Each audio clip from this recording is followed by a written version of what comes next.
Hello, Sydney. Sydney que nada. Olá, sejam todos mais uma vez bem-vindos ao C-Pop, o podcast de cultura pop do Correio do Povo. Eu sou o Carlos Correia e aqui comigo o Márcio Gomes. E aí, Márcio, tudo bem? Oi, Carlos, tudo bom? Escapando aí de facadas? Sim, tentando. A gente hoje vai falar, como vocês já devem ter imaginado, sobre o 6º capítulo da franquia Pânico, também conhecido como Pânico 6, que chega aos cinemas brasileiros aí nessa quinta-feira, né? A gente tá gravando na quarta, o filme entra em cartaz agora, amanhã, dia 9 de março, aproveitando aí também a data, né? Feliz Dia das Mulheres, todas as nossas ouvintes aí. É o primeiro filme censura 18, inclusive. A gente vai discutir mais isso no programa. Então, para não perder tempo, depois a gente fala da sinopse e tudo mais. Matheus, suba a trilha e vamos lá.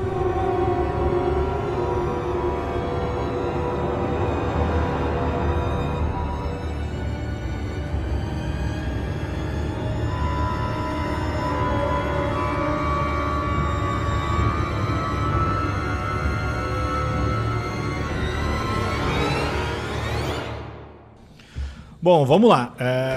Pânico 6 entra em cartaz agora, nessa quinta-feira, dia 9 de março, nos cinemas brasileiros. Ele é o 6º da franquia, mas se a gente for pegar uma espécie de... não sei se é reboot, mas um novo arco, ele é o 2º do novo arco. Ele dá sequência ao Pânico 5, que na verdade não se chama Pânico 5, se chama só Pânico. Mas enfim, para a contagem ficar mais fácil, se chama... é o Pânico, mas que aqui a gente vai falar Pânico 5. Que dá continuidade à trama das duas personagens principais, que são as irmãs Carpenter, a Sam e a Tara, vividas respectivamente pela Melissa Barrera e pela Jenna Ortega, a Vandinha, a estrela em ascensão aí do momento. Agora a trama sai de Osboro lá e vai para Nova York, ganha um palco muito maior. Lendo aqui uma sinopse para agilizar a coisa: sobreviventes dos assassinatos do Ghostface deixam Woodsboro para trás e iniciam um novo capítulo em Nova York. Só o que acontece, as irmãs vão para lá para tentar deixar o passado para trás, só que filme de terror não adianta isso. O passado sempre persegue, geralmente na forma de ligação telefônica. É tipo assim, tu vai para Marte para fugir do Elon Musk, ele vai te seguir. Ele vai te seguir. E ele vai piorar o Twitter em Marte. Se tiver Twitter em Marte, o Elon Musk vai piorar o Twitter em Marte. Bom, a partir disso, a trama em si, o esqueleto da trama é a mesma coisa dos outros filmes, mas ao mesmo tempo ele tem várias subversões aí à própria franquia. A direção é da mesma dupla que dirigiu o primeiro filme, de novo, né? O quinto, que é o Matt Bernelli-Olpin. Não sei como é que se pronuncia, se é Olpan ou Olpin.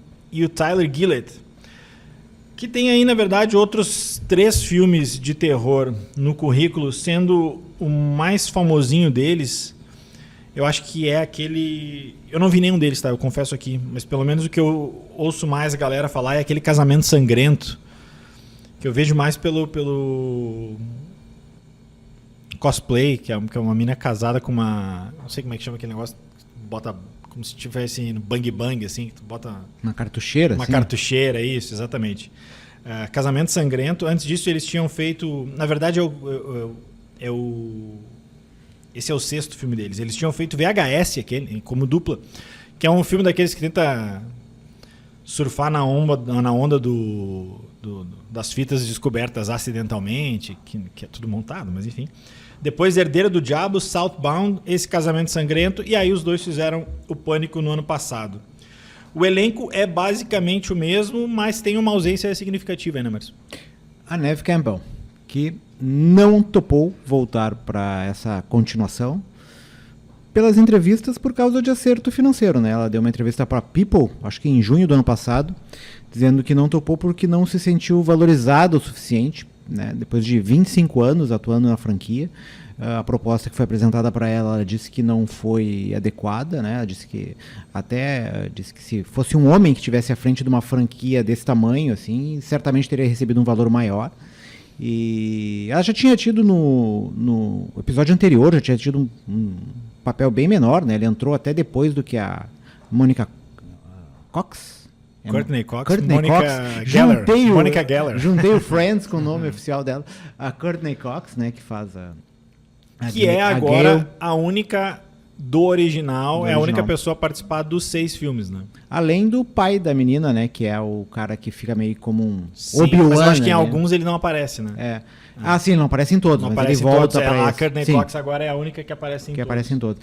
Então ela já tinha tido um papel meio, né, não era um papel secundário ali, mas ela aparece da metade pro final do filme, no Pânico 5 ali, né, o anterior. E nesse, então, ela se sentiu muito subvalorizada e não topou participar dessa sequência e ficou de fora. Eu gostei que quando ela deu essa entrevista, lá pelas tantas, ela diz assim, pagaram menos pro Tom Cruise quando ele foi fazer Maverick 5, o que é talvez uma boa notícia, porque talvez tenhamos mais 4 Top Guns pela frente. Top Guns, Mas enfim, entendemos a ideia dela e ela tá mais do que certa. Tem que valorizar mesmo. Se fosse um cara, pagariam mais. Mas enfim, da trama em si, Márcio, sem entrar em spoilers, depois a gente vai entrar nos spoilers, porque sempre tem aquela questão aí de quem é o assassino, se é o mordomo, se não é. Sem entrar nos spoilers, o que te pareceu aí? Tu gostou desse novo Pânico? A gente estava comentando antes, né? Em geral, a gente lembra do ano passado, que a gente viu há pouco tempo. Do primeiro, que acho que... em geral, assim, o pessoal gosta bastante. E Todo Mundo em Pânico, né?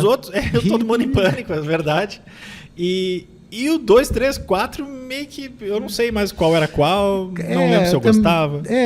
Eles têm mais ou menos o mesmo molde, né? Esses filmes de slasher, quando viram franquias, eles acabam assumindo meio que a mesma história. E o Pânico, que se caracterizou, assim, por meio que revirar essas franquias... O Pânico que se caracterizou por subverter essas franquias, né? Meio que recontando a história e brincando um pouco como essas histórias atuavam.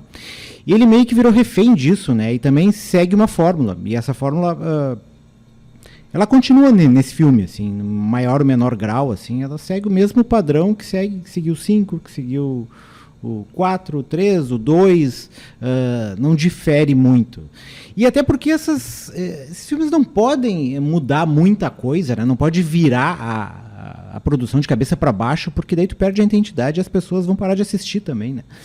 Se tu não chegar em determinado momento e não tiver, por exemplo, o Ghostface não for determinados vilões ali, as pessoas meio que desencanam da história. Interrompido 2 vezes aí, né? Esses barulhos de furadeira. Espero que seja manutenção e não o Ghostface.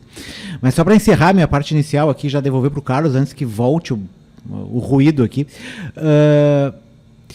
Então, o filme meio que cumpre aquilo que propõe, né? Que é um filme de slasher, né? Para quem gosta de filme de terror, ele é divertido, tem os momentos de tensão, tem algumas cenas que funcionam muito bem. Ele é mais violento do que os filmes anteriores, bem mais, tem umas cenas bem mais marcantes, assim, e para quem tem estômago fraco, assim, melhor fechar os olhos em algumas cenas, ou até nem ver o filme, porque tem umas cenas bem explícitas, assim, nesse sentido.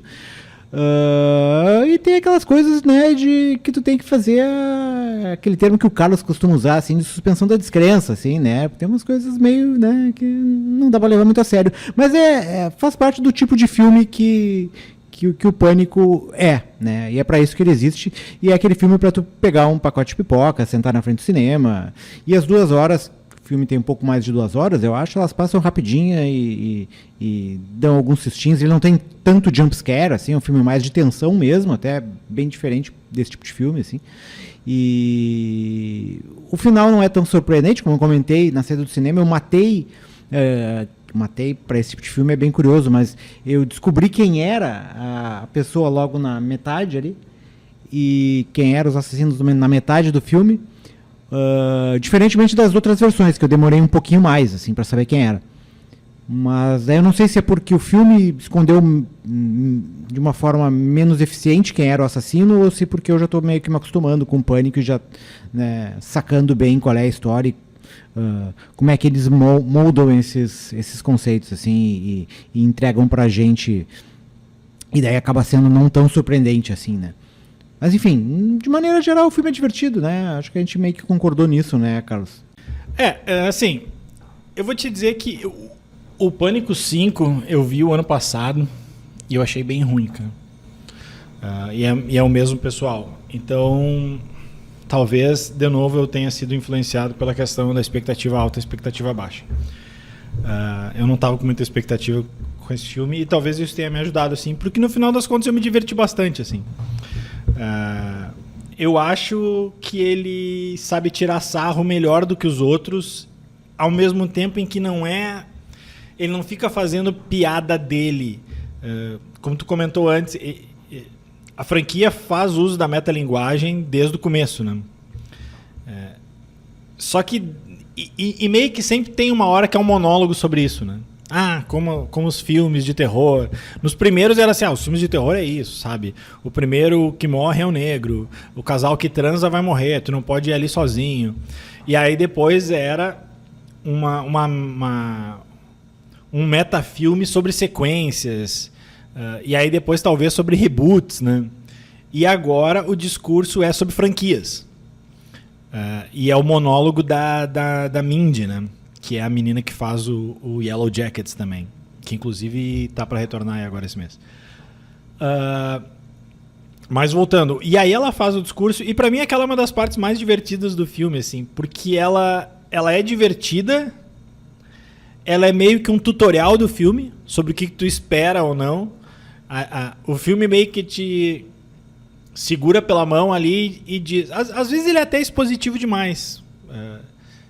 Eu confesso que eu não saquei antes quem era o assassino, porque a cada 5 minutos eu pensava, pode ser esse, pode ser esse, pode ser... O filme vai deixando pistas de que qualquer um pode ser o assassino, inclusive os protagonistas, né? Isso talvez seja um ponto que eu acho que poderia ser melhor explorado ali, aquela dualidade da Samantha em ser filha do serial killer, e aí tu fica naquela parada assim, será que ela vai conseguir controlar aquilo ou não? E o primeiro filme dava pistas de que aquilo ali poderia ser explorado e não foi, e esse dá pistas e eu acho que de novo eles não exploram tanto esse lado. Mas assim, gostei desse monólogo da Mindy justamente por isso, porque ela diz, olha, a partir de agora o caso do assassino, e ela tá falando do filme ali também, não é mais uma questão de sequência nem de reboot. Isso aqui virou uma franquia. E é o que o filme virou. Virou uma franquia. Tanto que acho que o melhor exemplo disso é a ausência da Neve Campbell, né? Que era a Sidney, que é a personagem principal de todos os filmes, né? Mesmo do último, ela não era a protagonista em si, mas é a pessoa que dá peso à franquia. Gosto quando ela diz que qualquer um pode ser o assassino, e mais do que isso, qualquer um pode morrer, porque a partir do momento em que tu é uma franquia, não interessa mais o personagem, interessa a marca. E eu acho muito divertido o exemplo que ela dá, que ela diz assim, o Homem de Ferro morreu, James Bond morreu, Luke Skywalker morreu. Do tipo, quem são vocês perto desses caras, sabe? Desses personagens. Poderia ser uma personagem feminina também. Então, a partir dali, o filme te deixa claro que, assim, qualquer um pode morrer e qualquer um pode ser o assassino. A partir do momento que qualquer um pode morrer, ele te dá um pouco de tensão. Acho que ele não entrega isso lá no final das contas, mas ele te faz essa trick question, assim, de te dar a entender de que, olha só, os protagonistas aqui correm tanto risco quanto os coadjuvantes. E aí tu pensa assim, será que eles vão subverter o molde tradicional? E tu fica em dúvida em dados momentos. Acaba que bom, enfim, acaba que nos spoilers a gente fala. Mas no geral eu gostei, achei divertido. Acho que faz todo sentido ser um censura 18 anos, porque ele é bem violento. Bem violento. E é o primeiro, né? O 1 e o 5 são censura 16 anos. E o 2, o 3 e o 4 são 14, uma coisa assim. O 1 e o 5 com certeza são 16. E esse agora é o único censura 18. E assim, as mortes são violentas. O filme é mais violento. Mas quando... ele sabe ser divertido quando precisa. E ele sabe ser tenso quando é necessário. As cenas de tensão são muito bem filmadas, cara. Se no outro filme eu acho que faltava um pouco isso. Tem uma cena em si que acho que é melhor a gente falar nos spoilers. Que por mais que seja uma perseguição num espaço fechado... funciona bem. E tem uma outra que também se dá num espaço fechado que o Márcio pode falar mais, porque acho que ele gostou mais. As cenas elas criam uma tensão aí. Tu realmente fica pensando que diabos vai acontecer aqui. Agora, não é um filme pra tu ir esperando que vai estar na lista dos melhores do ano ou vai reinventar o gênero do terror. Ele brinca com a fórmula.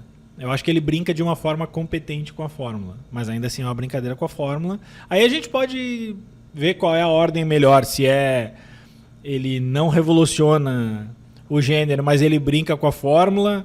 Ou a gente pode dizer, ele brinca com a fórmula, mas não revoluciona. Então a ordem dos fatores acho que não altera muito. Mas acho que pra gente falar de outras coisas, acho melhor a gente ir pros spoilers, né? Então, tá. Eu achei só... Tu comentou da lance da Mindy explicando a história. Eu acho que ele... Eu até achei em determinado momento do filme que eles não iam entrar dessa meta discussão, né, que todos os Pânicos têm.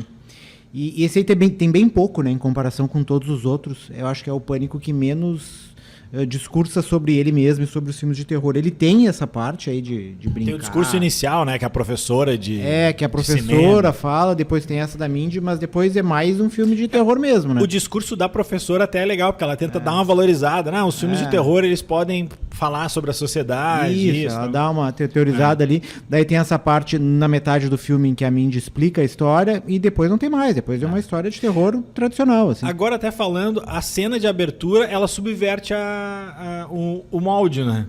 Ela é diferente, né? Ela é um pouco diferente dos outros. Começa com um telefonema, mas é diferente. Isso, ela toma um rumo diferente. Ela muda, assim. E só pra antes dos spoilers, tem uma outra tiradinha que eu acho muito boa, que lá pelas tantas elas estão falando com a Gale, né? Que é a personagem da Courtney Cox, que tinha escrito um livro sobre mais um dos assassinatos e tal.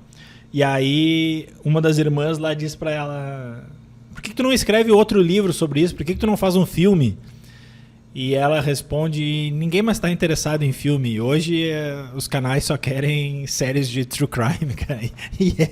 E basta acessar qualquer streaming para tu ver que só tem true crime, Jeffrey Dahmer que diga o ano passado. A questão da violência é um pouco isso também, né? O filme tem que elevar o tom da violência, porque senão tu não pega mais, né? Porque a questão da violência real tá aí, né? Tu vê vídeos sobre crimes acontecendo nos telejornais, assim, tu liga um telejornal e tem alguém sofrendo violência numa câmera de vigilância, então tu tem que fazer a questão de forma mais estética um pouco mais explícita ali para chocar um pouco mais, assim, porque senão as pessoas não... Isso tá no discurso da Mindy, né? Que ela diz assim, o filme tem que ser maior, mais violento, mais mortes, ela fala mais degolas, né? Porque senão não vai, entendeu? Senão as pessoas não pegam e o filme não atinge o público que tem que atingir, né?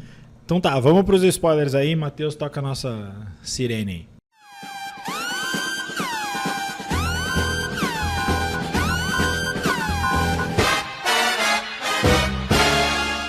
Ou a nossa furadeira aí, né, Matheus? Vamos lá. Eu não sei se a gente precisa começar falando aqui nos spoilers já direto sobre o assassino. Não, deixa pra depois do assassino. Vamos falar das outras. Assassino no final. Isso. Tem uma cena. Eu vou falar de uma cena e aí tu fala de outra. Tá. Eu gosto da tensão da cena em que o Ghostface ataca a Gale na casa dela. Porque ela é uma personagem do legado, e o filme diz assim, olha, ninguém do legado tá salvo, inclusive se tem poucas pessoas do legado, no filme é a única, elas né? ficam mais a perigo, né? Do legado antigo, né? Porque tem o legado do filme anterior, né? Mas do legado, sei lá, da franquia original ali, né? Dos filmes originais. Han Solo, Luke Skywalker e Princesa Leia que o digam. Morro de medo do Indiana Jones morrer esse ano. Então fica, mas ao mesmo tempo tu pensa assim, cara, ela é uma das personagens do legado. E aí, como ficam só os dois ali naquela brincadeira de gato e rato, tu realmente fica em dúvida assim, vão pegar ou não vão pegar? Vai matar ou não vai matar? Vai matar ou não vai matar? E acho que eu não sei quanto tempo dura aquela cena, acho que no máximo uns 5 minutos. Mas eu fiquei tenso naquela cena. Aquela ali sim, aquela me deixou tenso. Tem outra cena que me deixa tenso, que é a cena do apartamento ali, que eles estão tentando sair pela escada, que eles botam uma escada para tentar passar de um apartamento para outro. E aquela cena ali é interessante, porque também é num espaço bem pequeno, né? E algumas cenas são bem claustrofóbicas, né? Essas cenas de ação são... Né? E a outra cena que eu comentei na saída, que eu também gostei bastante, que parece uma cena de espelhos, assim, né? Que é eles entram num metrô, e eu acho que é no Dia das Bruxas, porque tá todo mundo... Não deixa muito claro se é no Dia das Bruxas, o filme não fala disso, mas parece ser, porque tá todo mundo... Né? Dá a entender, porque tá todo mundo fantasiado de filmes de terror. É uma boa saída para fazer 200 homenagens, né? Porque daí tem cara fantasiado de Pinhead, tem cara fantasiado de Michael Myers, e tem, obviamente, um monte de Ghostface dentro do trem Babadook, ali. eu achei. Tem um monte de gente e daí tu fica ali sem saber qual daqueles Ghostfaces é o assassino, e fica aquele momento de tensão ali, só trocando, a câmera fica trocando os rostos, assim, e as pessoas dentro do trem, e as pessoas se olhando, e tu não sabe quem vai atacar quem, né? Até que chega um momento em que tem uma cena que culmina, uma cena bem tensa ali. E aquela cena foi bem... Me lembrou muito, tô vendo os John Wick, porque a gente vai ter cabine do John Wick semana que vem, e tem uma cena final ali do John Wick 2 ali, que é numa sala de espelhos também, né? Dentro do museu. Verdade. E me lembrou muito aquela cena do John Wick também, tu não sabe quem é naquela sala de espelhos ali, que é o cara que tá atirando, quem é o espelho, então... E ali também era mais ou menos a mesma coisa, foi uma forma diferente de simular essas cenas de espelhos, que já aconteceu em vários outros filmes também, acho que no Us também tem uma cena... algo parecido, de cena de espelhos, eu acho, se eu não me engano, no parque de diversão. Então é uma forma diferente de usar o mesmo modelo, assim, eu achei bem... E de novo, num espaço fechado, de tensão, assim. As coisas que me incomodaram... Então, essas cenas de ação e de violência e de tensão, assim, foram quase todas elas muito bem feitas, assim, foram bem trabalhadas, assim. Falta consequência, né? Eu acho que sim, faltou consequência porque poucas pessoas resistem tanto. Resistem tanto. O pessoal é meio como é que é? Meio... Aparentemente está sobrando sangue e tripa, né? E meio imortal nesse filme, assim.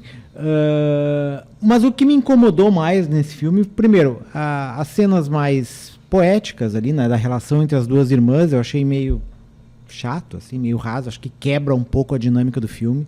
Entendo a tentativa de aproximar as duas ali, de tentar criar uma profundidade maior aos personagens, enfim, como o Carlos comentou quando a gente saiu do cinema, ali, talvez dar um pouco mais de tempo de tela para a Wandinha, que cresceu do último filme para cá por causa da série da Netflix. Mas, assim, eu achei que quebrou o ritmo do filme em muitos momentos e deixa o filme um pouco mais arrastado, assim.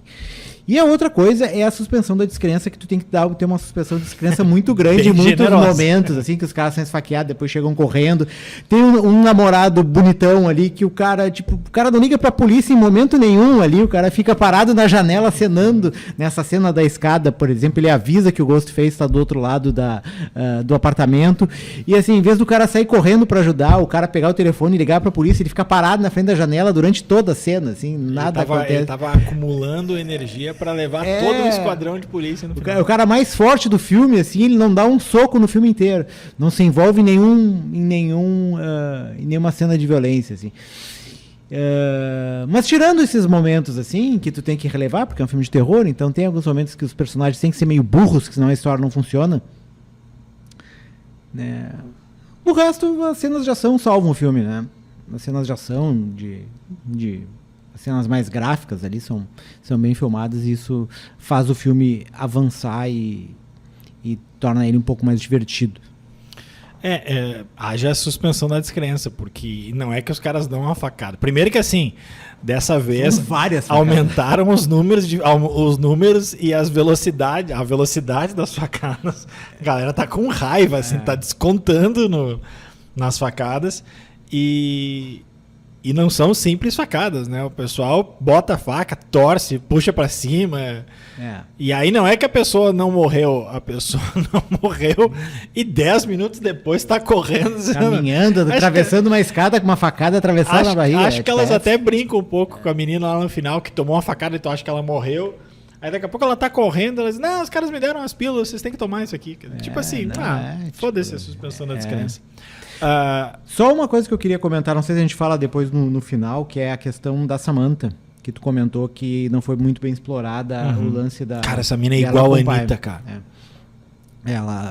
Os traços dela, do rosto lembram a Anitta, assim. Eu acho que eles estão guardando essa questão dela com o pai para sequências posteriores. Eu não sei se para uma trilogia, para se fechar essa história, mas me pareceu muito, pela maneira como terminou o filme, meio que uma história de origem, assim. Mas funcionaria mais se ela ficasse com a máscara, né? Pode ser, mas talvez eles não quiseram ser tão explícitos assim. Porque seria legal, é que daí tipo, agora não é mais crítica, é só o que... Porque ela gosta da coisa. Ela gosta da coisa. Ela gosta da coisa. Mas aí o filme tem que pelo menos criar um mistério para em algum momento tu ficar em dúvida se ela é assassina ou não. Aqui fica sempre evidente que ela não é assassina. A dúvida é se ela vai se tornar uma ou não, se ela vai ceder esses impulsos. A conversa dela, né, com o psicólogo é uma cena interessante. Porque teve um momento ali, depois eu tava prestando atenção, eu disse, não, o cara só não atua bem mesmo. Aliás, acho que é meio geral no filme, assim, as atuações deixam bem a desejar. Mas quando ela tá conversando com o psicólogo, teve um momento em que ela começa a falar dos crimes e tal, e eu achei que, cara, aquilo ali tava... Não vou dizer excitando o cara, mas tipo, o cara tava ficando empolgado com aquele papo meio... Cara, será que esse cara também vai virar suspeito porque o cara é um cara que gosta disso? E não, na verdade a intenção ali, pelo que eu entendi da cena, era só mostrar que o cara tava desconfortável. E a atuação do cara não levava pra esse caminho, né? Mas sim, ela gosta de matar. Ela puxou o pai ali, né? Puxou o pai ali. Tem o gênio do pai ali. E eu acho que é algo que eles vão explorar mais nos próximos filmes. Se ela vai virar um Ghostface ou não, aí é algo a ser debatido e ser visto futuramente. Mas que eu acredito que está indo para um caminho Anakin, eu acho que está indo. Pode ser. Assim como a Mindy diz que tem que ter mais mortes... E aí, já entrando na nossa reta final aqui, o filme, para chamar a atenção, tem que ter mais mortes. Ele também tem que ter mais assassinos? Pelo visto, sim, né? Pelo visto, sim. Pela primeira vez é um trio, né? A gente tem um triplete ali de criminosos, uma família. Family Killers. O momento Scooby-Doo do Pânico hoje revelou 3 ali, quase uma Family Manson ali. Não é grande. Eu acho que, na real, esse filme, a diversão tá mais em tu desconfiar de quem é do que tu descobrir, né? Na verdade, esse filme... A gente não falou da cheerleader, né? Da Claire. Da Claire. Do Heroes, que na verdade aqui não é. Ela participou do Pânico 4. Não sei se alguém lembra do Heroes ainda, Carlos, além da gente. Cara. Save the cheerleader, save the world. Pois é. Mas assim, eu acho que o Pânico... deixou de ser há muito tempo quem é o assassino para as pessoas se preocuparem mais como vão ser as mortes. Pode ser. Mas como serão os crimes, como os caras vão inovar nessas cenas. Qual a motivação? Essa motivação é bem tosquinha. Como eles vão inovar nas cenas de tensão e como as pessoas vão escapar ou não vão escapar dos crimes, quem vai morrer, quem não vai e tal, do que propriamente quem é o assassino. Eu acho que isso já virou até meio secundário, assim, por isso que eles nem se esforçam tanto nessa parte mais, assim. Eu acho que eles se esforçam mais nessas cenas de violência ali, porque é onde pega as pessoas mesmo, assim. Tanto é que eu comentei até na abertura ali, nem tem tanto jump scare, assim, né? Mas, não, é verdade, não tem quase nada. Né? Não tem. Porque eu acho que é onde eles focam mais as energias ali, e o resto a história meio que passa meio batidaça, assim. Mas acho que dá pra ver, né? Sim, sim. Acho que sim, pode fazer divertido. bilheteria, sim. Acho que ele Acho que vai fazer O dinheiro. outro já fez, né? Já foi uma das maiores bilheterias pós-pandemia ali, né? Tirou o Homem-Aranha da Mas ele é bilheteria uma quando das estreou. piores, ele é dos Pânicos uma das piores bilheterias. Mas é que foi logo pós-pandemia, Sim, né? sim. Foi, Mas que teve eu digo todo assim, esse momento. Assim. mas ainda assim tu pega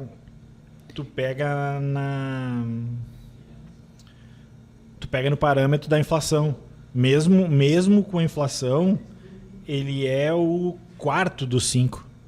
A maior bilheteria é do primeiro, 173 milhões. Tipo assim, elas não são reajustadas, tá? Então, por isso, a do primeiro seria ainda maior. O primeiro fez 170... Eu vou falar tudo em milhões de dólares, tá? E a bilheteria mundial.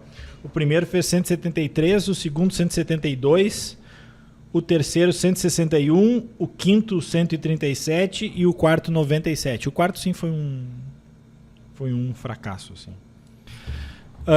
Acho que era isso, né? Acho que dá pra gente, dadas as bilheterias aqui, finalizar, dar uma facada final e hello, goodbye, Sydney. As avaliações, Carlos, as nossas avaliações. Vamos dar estrelinha? Vamos dar estrelinha, a gente tava nas estrelinhas, né? Vamos dar 0 a estrelinha. 5?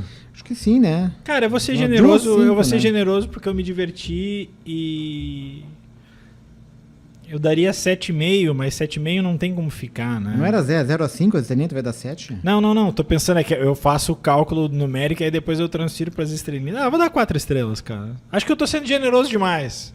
Mas eu me diverti, cara. Tá, eu vou dar 13, então. Vou ser um pouco mais... A gente eu fecha vou tirar 13,5. É, 13,5. Fechamos um 13,5 de estrelinhas. Tá de bom tamanho. Então tá, vamos pras dicas aí.